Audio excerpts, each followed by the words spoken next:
اول حاجه معايا 250 جرام من الشوكولاته البيضه متقطعه صغير. هرفعها على حمام مائي علشان تدوب، او ممكن ندوبها في الميكرويف، بس هنحطها على حمام مائي عشان نكمل باقي الخطوات بنفس الطريقه. دلوقتي الشوكولاته بتاعتنا ساحت. هقلبها كلها كده علشان كل قطعه تدوب، مش اللي تحت بس تكون دايبه واللي فوق لسه.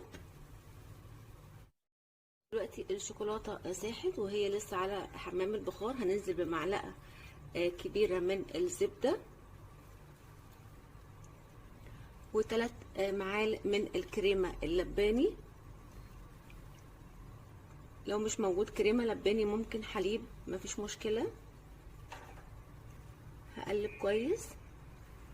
دلوقتي المكونات دابت مع بعض، بس تحسوا ان الشوكولاته فصلت او باظت. هي كده ما باظتش ولا حاجه، بقول لكن هنجيب مضرب ونشيل الاسباتيولا. دلوقتي بقى هفضل اخفق بالمضرب لحد ما المكونات تتجانس كلها مع بعضها. دلوقتي الزبده فاصله عن الشوكولاته.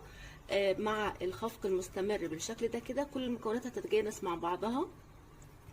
شايفين يا دوب خفقت شويه صغيرين جدا المكونات زي ما احنا شايفين كده. دلوقتي هرفع الخليط بتاعي من على النار.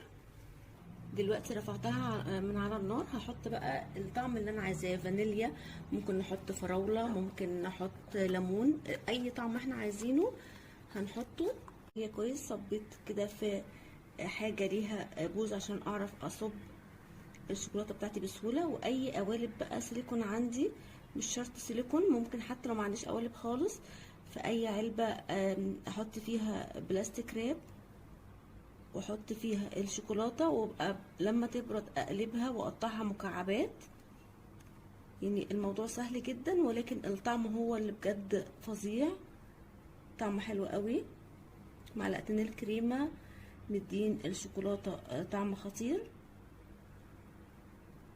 هحط على قد العلبه بالظبط او الرسمه بالظبط. والزيادات انا هسيب اللي جنب اللي عليهم زيادات دي عشان هنزل باسباتيولا.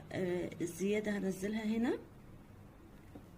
دلوقتي خلصت كل الكميه اللي معايا بتاعه السيليكون، وباقي كمان شويه زياده هحطهم في اي حاجه تانية. دلوقتي بقى هدخل السيليكون بتاعي التلاجة او الفريزر لو انا مستعجله. كده الشوكولاته بتاعتي بعد ما بردت بتطلع بكل سهوله بالشكل اللي احنا شايفينه ده كده. طعمها حلو قوي قوي. اصلا الشوكولاته البيضاء لوحدها طعمها حلو، ولما زودناها زبده وكريمه بقت طعم احلى بكتير.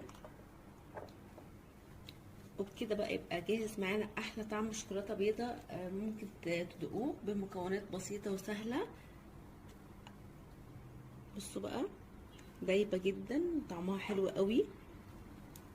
يا رب وصفه النهارده تكون عجبتكم، واللي جرب الوصفه وتعجبه يسيب لي رايه في كومنت. سلام.